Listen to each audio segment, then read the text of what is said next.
ये एक ऐसी खतरनाक जेल की सच्ची कहानी है जहां से आज तक कोई कैदी नहीं भागा, लेकिन 3 ऐसे कैदी जिन्होंने वो कर दिखाया जो उस जेल का कोई आदमी आज तक नहीं कर पाया, और साउथ अफ्रीका की पुलिस उन्हें देखती रह गई। साल 1978, जगह साउथ अफ्रीका। ये वो वक्त होता है जब काले और गोरों को भेदभाव है। नेशनल पार्टी यहाँ की रूलिंग पार्टी है और अब बहुत सारी ऐसी ऑर्गेनाइजेशन हैं जो नेशनल पार्टी के खिलाफ हैं और वो उनके खिलाफ तहरीक चलाते हैं जो कि गैर कानूनी है। इन तहरीक चलाने वालों में टिम और स्टीफन होते हैं जो कि वाइट साउथ अफ्रीकन हैं। वो सरकार के खिलाफ हैं और वो लोगों को जागरूक करने के लिए, अपनी बात उन तक पहुँचाने के लिए पैम्पलेट्स का इस्तेमाल करते हैं, जिन्हें बांटना बहुत ही रिस्की है क्योंकि अगर किसी ने देख लिया तो इन्हें अरेस्ट कर लिया जाएगा। साथ ही हर कोई इतनी आसानी से इन्हें एक्सेप्ट नहीं करता, इसलिए ये दोनों एक तरकीब निकालते हैं। वो पैम्पलेट्स में बम रखकर ब्लास्ट कर देते हैं। इससे पैम्पलेट्स चारों तरफ बिखर जाते हैं और लोग उठाकर पढ़ना शुरू कर देते हैं। और जब ये ऐसा करते हैं तो पुलिस ने इन दोनों को अरेस्ट कर लेती है। पुलिस स्टेशन में टिम को उसकी गर्लफ्रेंड मिलने आती है जो कि एक ब्लैक लेडी है। उसे कुछ पैसे देती है जिन्हें टिम मोजों में छुपा लेता है और अब इन दोनों को कोर्ट लाया जाता है। यहाँ पर इन लोगों का जुर्म साबित हो जाता है। टिम ने पैम्पलेट्स को ब्लास्ट करने के लिए 200 से भी ज्यादा बारूद बनाए थे, इसलिए उसे 12 साल की सजा होती है और स्टीफन ने उसका साथ दिया था, इसलिए उसे 8 साल की सजा होती है। ये सुनने के बाद स्टीफन पूरी तरह टूट जाता है और जब इन्हें प्रिटोरिया जेल ले जाने की तैयारी कर रहे होते हैं तो स्टीफन वहाँ से भागने की कोशिश करता है, लेकिन वो पकड़ा जाता है, जिसके बाद उसे बहुत बुरी तरह से मारते हैं। इन दोनों को अब प्रिटोरिया जेल ले आए हैं। यहाँ का वार्डन, जिसे यहाँ हर कोई कैप्टन कहता है, वो इन्हें जेल के रूल्स बताता है और साथ ही कहता है तुम लोग दहशत कर दो। ये दोनों वाइट हैं और वाइट होने के बाद भी ये वाइट होने के खिलाफ हैं और ब्लैक लोगों का साथ दे रहे हैं। अब इन दोनों को जेल के अंदर लाया जाता है। टिम जेल के हर कोने को अच्छी तरह देखता है। इसके बाद इन दोनों को अगल बगल की जेल में बंद कर दिया जाता है। गार्ड इन्हें बताता है कि अगर तुम लोगों ने अपने सेल में गंदगी की तो उसकी तुम्हें सजा मिलेगी। ये कहकर वो वहाँ से चला जाता है और अब ये दीवार को नोक करके एक दूसरे से बातें करते हैं। अगली सुबह जब खाना खाने जाते हैं तो ये देखते हैं कि कुछ कैदियों ने ब्लू कलर की ड्रेस पहनी है जबकि उनकी ग्रे कलर की होती है। वो खाना लेकर ब्लू कलर के कैदियों के पास जाता है जो उसे घूर घूर कर देख रहे होते हैं। तभी उसके पीछे बूढ़ा आदमी आता है जो उससे अपने साथ चलने को कहता है और अपनी टेबल पर ले जाता है। उसका नाम डेनिस गोल्डबर्ग है जो कि एक पॉलिटिकल प्रिजनर है जिसे उम्र कैद की सजा मिली है। यहाँ पर हमें स्टीफन को दिखाया जाता है जो अपना खाना लेकर ब्लू ड्रेस के कैदियों के पास बैठने वाला होता है कि तभी ग्रे ड्रेस वाले सब के सब इशारा करके उससे समझा देते हैं कि वहाँ पर बैठना डेंजर है। और अब वो भी टिम और डेनिस के पास आ जाता है। डेनिस बताता है कि यहाँ पर जितने भी ब्लू ड्रेस वाले हैं वो खूंखार कैदी हैं, वो कत्ल जैसे बड़े बड़े जुर्म की सजा काट रहे हैं। अब यहाँ पर एक ब्लैक कैदी को गार्ड बुरी तरह से मार रहा होता है। ब्लू ड्रेस वाले कैदी ये सब देखकर एंजॉय कर रहे होते हैं जबकि ग्रे ड्रेस वाले कैदियों को अच्छा नहीं लगता। अगले दिन जब टिम और स्टीफन बाहर होते हैं तो उनके साथ डैनी भी होता है। डेनिस इन्हें बताता है कि यहाँ की जो दीवारें हैं वो 20 फुट ऊंची हैं, जहाँ पर सर्च लाइट रहती हैं जो पूरी रात जलती रहती हैं। साथ ही ऊपर गार्ड है, वो किसी भी भागने वाले को गोली मारने से जरा भी नहीं कतराता। डेनिस इन दोनों को बताता है कि यहाँ पर सुरंग बनाना इतना आसान भी नहीं होगा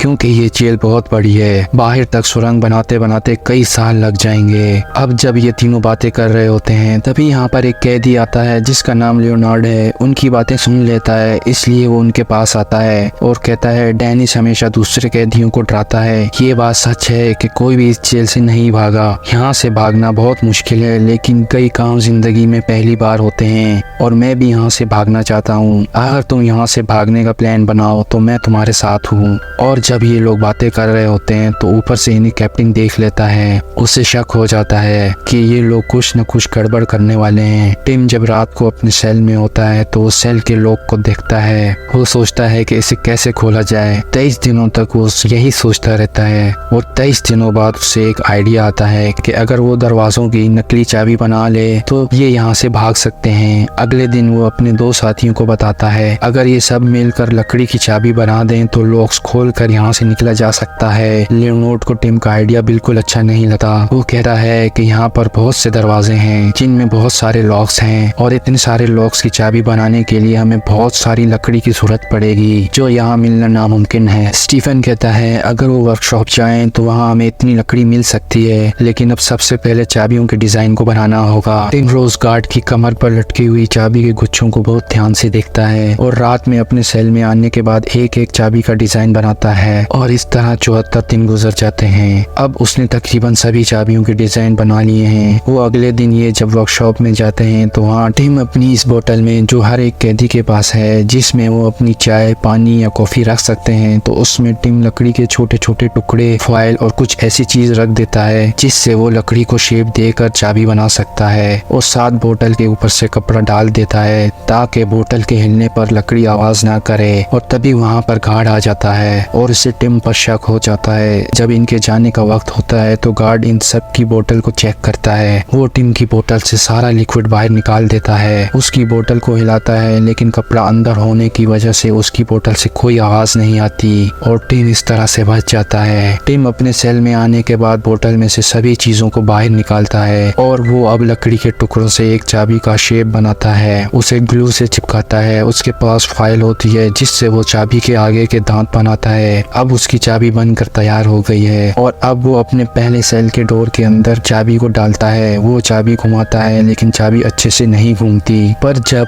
वो थोड़ा सा जोर लगाता है तो चाबी घूम जाती है जिससे उसका डोर खुल जाता है। पर अभी भी उसके सामने एक डोर है जो स्टील का डोर है और इसका लॉक सिर्फ आर से खुल सकता है। इसकी चाबी उसने नहीं बनाई। अगले दिन फिर वो गार्ड को बहुत ध्यान से देखता है जिसके पास चाबी है और जल्द ही वो उस चाबी को भी बना देता है। आज उसे यहाँ पर पूरे 100 दिन हो चुके हैं और अब वो यहाँ पर और ज्यादा देर नहीं रहना चाहता। अगले दिन ये स्टील की डोर की चाबी को टेस्ट करते हैं। लियोनार्ड गार्ड पर नजर रखता है और टिम चाबी को स्टील के डोर के अंदर डालता है, उसे घुमाने की कोशिश करता है, लेकिन उसका अभी वो शेप पूरी तरह से परफेक्ट नहीं है। इसलिए वो चाबी को निकाल कर उसे फॉइल से और भी अच्छे से शेप देता है, जिसके बाद वो चाबी को लगाता है और अब वो डोर की चाबी लग जाती है। वो खुल जाता है, पर जब वो उसे वापस घुमाकर निकालने की कोशिश करता है तो चाबी टूट जाती है। सबके सब डर जाते हैं। डेनिस उसकी तरफ एक चाकू फेंकता है जिससे वो लकड़ी के टुकड़ों को निकालने की कोशिश करता है, लेकिन तभी यहाँ पर दूसरा गार्ड आने वाला होता है, इसलिए वो सब भाग जाते हैं और अब चाबी के घुमाने की वजह से स्टील के डोर का जो लॉक होता है वो बाहर आ चुका है। गार्ड के जाने के बाद टिम उसे अंदर डालने की कोशिश करता है, लेकिन वो अंदर नहीं जाता। शाम के वक्त जब सब के सब कैदी अपने सेल्स के अंदर चले जाते हैं तो गार्ड आकर देखता है कि टिम के बाहर के डोर का जो लॉक है वो बाहर की तरफ है। अंदर टिम बहुत घबरा जाता है क्योंकि अगर ये कैप्टन को पता चल गया तो उसे बहुत सख्त सजा मिलेगी, लेकिन गार्ड उसे इग्नोर करके वहाँ से चला जाता है। अब साल का वो दिन आता है जब कैदी अपने रिलेटिव से मिल सकते हैं, लेकिन टिम से मिलने कोई नहीं आता। लियोनार्ड से मिलने उसका बेटा आता है जिससे वो फ्रेंच में बातें कर रहा होता है जो कि यहाँ के रूल्स के खिलाफ है, इसलिए गार्ड उसे वहाँ से ले जाते हैं। हालांकि हर कैदी के पास आधे घंटे का टाइम होता है जहाँ वो अपने रिलेटिव से मिल सकते हैं, लेकिन फ्रेंच में बातें करने की वजह से उसे वक्त से पहले ले जाते हैं। इन्हें जेल में 142 दिन हो चुके हैं। इन्हें समझ नहीं आ रहा होता कि बाहर जो स्टील का दरवाजा है ये उसे कैसे खोलें। लियोनार्ड को एक आइडिया आता है। वो कहता है कि रस्सी के सहारे हम चाबी को लॉक तक पहुंचा सकते हैं। टिम कहता है लॉक तक तो पहुंचाया जा सकता है पर रस्सी के सहारे हम उसे घुमा नहीं सकते। तभी यहाँ पर कैप्टन आ जाता है और जब वो इन तीनों को बातें करते हुए देखता है उसे इन पर फिर शक हो जाता है। वो कैप्टन से कहते हैं कि हम काम के बारे डिस्कस कर रहे हैं। कैप्टन के जाने के बाद स्टीफन वहाँ पर झाड़ू के पीछे लगे हुए स्टिक को देखता है और कहता है कि अगर हम चाबी को स्टिक में फंसा दें तो विंडो से हम स्टिक के सहारे चाबी को लॉक तक पहुंचाकर घुमा सकते हैं, पर इनके पास जो स्टिक होती है उसकी लेंथ छोटी होती है। साथ ही इन्हें चाबी को घुमाने के लिए उसमें ऐसे मैकेनिज्म को लगाना होगा जो ये चाबी को घुमा सकें। अगले दिन ये सब वर्कशॉप में जाते हैं। यहाँ टिम देखता है कि एक मशीन घूम रही है और वो उस मशीन से इंस्पायर्ड होकर उसी तरह के मैकेनिज्म को बनाता है और अपने सेल में चाबी को इस मैकेनिज्म में फंसाकर स्टिक के सहारे चाबी को उस होल तक ले जाता है जो कि स्टील के गेट का होल है और चाबी को अंदर डालने के बाद उसे घुमा देता है। उससे लॉक खुल जाता है। यहाँ टिम को बहुत खुशी होती है कि वो फाइनली लॉक को खोलने में कामयाब कामयाब हो गया है। और जब वो चाबी को बाहर निकालता है तो गलती से चाबी नीचे गिर जाती है, जिससे टिम बहुत ज्यादा डर जाता है। उसे कुछ समझ नहीं आता कि वो चाबी को वापस कैसे लेकर आए। बहुत सोचने के बाद वो च्युइंगम को अपनी स्टिक पर लगाता है और उस च्युइंगम के सहारे वो चाबी को उसमें चिपका कर चाबी वापस अंदर सेल में ले आया है। अगली सुबह टिम वो सारी बातें स्टीफन और लियोनार्ड को बताता है। वो कहता है कि दरवाजा खोलने में कामयाब हो गया हूँ, लेकिन अब चाबियों को अपने पास नहीं रखना चाहिए। अगर कैप्टन ने देख लिया तो हमारी सजा और भी बढ़ जाएगी, इसलिए ये एक डब्बे में चाबियों को डालकर गाड़ देते हैं। और जब ये आपस में बात कर रहे होते हैं तो कैप्टन इन्हें देख लेता है। वो इनके पास आता है, उनसे कई सवाल पूछता है, लेकिन ये सब अपनी बातों में उलझा देते हैं, जिससे उसे कोई जवाब नहीं मिलता।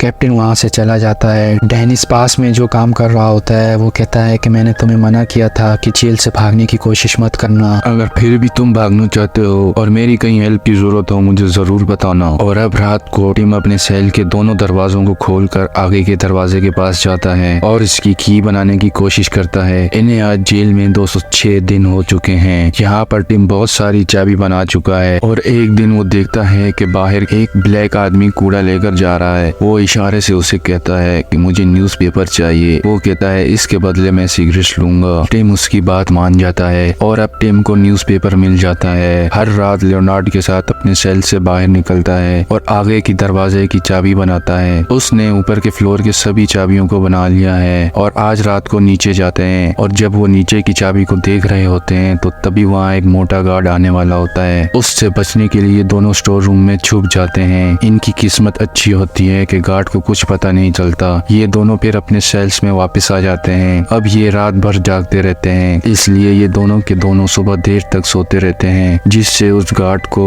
जिसने टिम की बोतल को वर्कशॉप में पहले तलाशी ली थी उसे इन पर शक हो जाता है। वो सभी कैदियों को सेल से बाहर आने को कहता है। वो सबकी सेल की तलाशी लेता है और जब वो टिम के सेल में जाता है उससे वो कब गिर जाता है जिसमें चाबी की लकड़ी के कुछ टुकड़े होते हैं। वो उन टुकड़ों को उठाता है और पूछता है ये क्या है। टिम बड़ी चालाकी से कहता है कि फोटो स्टैंड है, मैंने फोटो को स्टैंड करने के लिए टुकड़े बनाए हैं। गार्ड को उसकी बात पर यकीन आ जाता है। उसे वहाँ पर वो स्टिक भी मिलती है जिस पर रस्सी लगी हुई थी, लेकिन उसे शक नहीं होता। वो इन्हें वार्निंग देता है कि अगर कुछ भी गड़बड़ी करने की कोशिश की तो इसका अंजाम बहुत बुरा होगा। ये कहकर गार्ड वहाँ से चला जाता है। उसको यहाँ पर समझ आ जाता है कि एक भी चाबी के टुकड़े को अपने पास रखना ठीक नहीं होगा, इसलिए वो जेल के अलग अलग हिस्सों में लकड़ी के टुकड़ों को छुपा देता है। और इस तरह से इन्हें यहाँ पर 400 से भी ज्यादा दिन गुजर जाते हैं और अब टिम तकरीबन सभी चाबियों को बना चुका है। उसने 39 चाबियां बनाई हैं। वो फैसला करता है कि जल्द से जल्द यहाँ से भाग जाएंगे। वो डेनिस के पास जाता है और कहता है कि तुम्हें और तुम्हारे साथियों को भी यहाँ से भागना चाहिए। डेनिस और इसके साथी मना कर देते हैं। ये तय करते हैं कि अगली रात को तीनों के तीनों अब यहाँ से भाग जाएंगे। और एक दिन पहले स्टीफन के सेल में एक न्यूज़पेपर का टुकड़ा डालता है। ये वही न्यूज़पेपर है जो उसने उस ब्लैक कैदी से सिगरेट के बदले लिया था। इसमें जेल का मैप होता है। फिर स्टीफन अच्छे से समझ लेता है और अब अगली रात को तीनों के तीनों अपने सेल से बाहर निकलते हैं। टिम एक बार फिर से डेनिस के पास जाता है कि तुम भी हमारे साथ चलो, लेकिन डेनिस मना कर देता है और अब ये एक एक करके दरवाजा खोलकर आगे बढ़ने लगते हैं। जेल से बाहर निकलने से पहले ये अपने कपड़े भी चेंज कर लेते हैं, जिसके बाद ये तीनों नीचे वाले फ्लोर की तरफ पहुंच जाते हैं और अब ये गेट खोलने वाले होते हैं कि गार्ड यहाँ पर आ जाता है और फिर ये तीनों वहीं स्टोर रूम में छुप जाते हैं। गार्ड अब इस स्टोर के दरवाजे को खोलने वाला है क्योंकि उसे शक है कि यहाँ पर कुछ ना कुछ गड़बड़ है। तभी हमें डेनिस को दिखाया जाता है जो अपने सेल के बल्ब को तोड़कर शॉर्ट सर्किट कर देता है और जोर जोर से चिल्लाने लग जाता है, इसलिए गार्ड को ऊपर जाना पड़ता है। इन तीनों की जान बच जाती है। दरअसल इनके प्लान का हिस्सा था जब ये स्टोर के अंदर जाएंगे तो डेनिस किसी तरह ऊपर अपने पास गार्ड को बुला लेगा और फिर ये तीनों यहाँ से आगे बढ़ जाएंगे। गार्ड जब ऊपर जाता है तो ये तीनों के तीनों यहाँ से निकल जाते हैं और उस डोर तक पहुंच जाते हैं जो कि एक इलेक्ट्रिक डोर था जो इसे बटन से खोलना होगा, नहीं तो अलार्म बज जाएगा।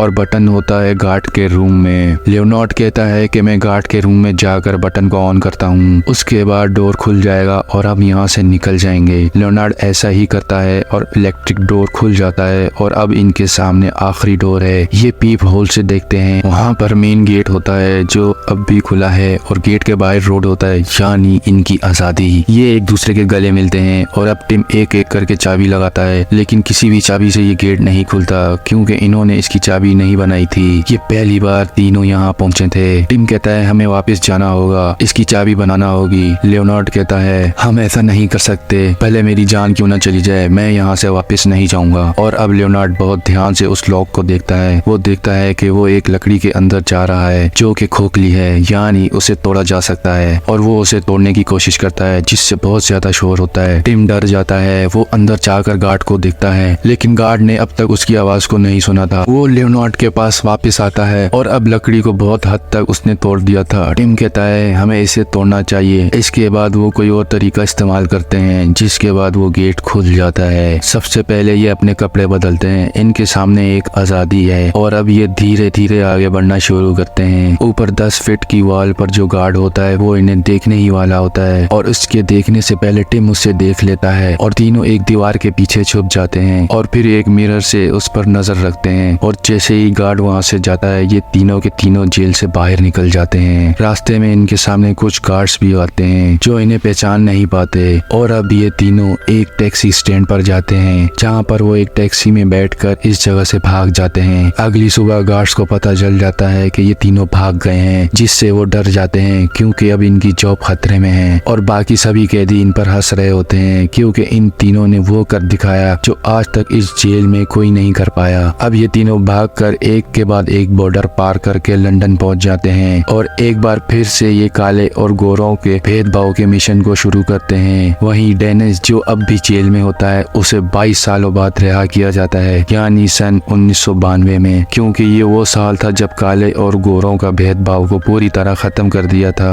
सन 1994 में नेल्सन मंडेला साउथ अफ्रीका के पहले ब्लैक प्रेसिडेंट बने। तो ये थी पूरी कहानी एस्केप फ्रॉम प्रिटोरिया, जो कि एक सच्ची स्टोरी पर बनाई गई है। उम्मीद करते हैं आपको ये कहानी पसंद आई होगी। अगर पसंद आई तो वीडियो को लाइक और चैनल को सब्सक्राइब करना ना भूलिएगा।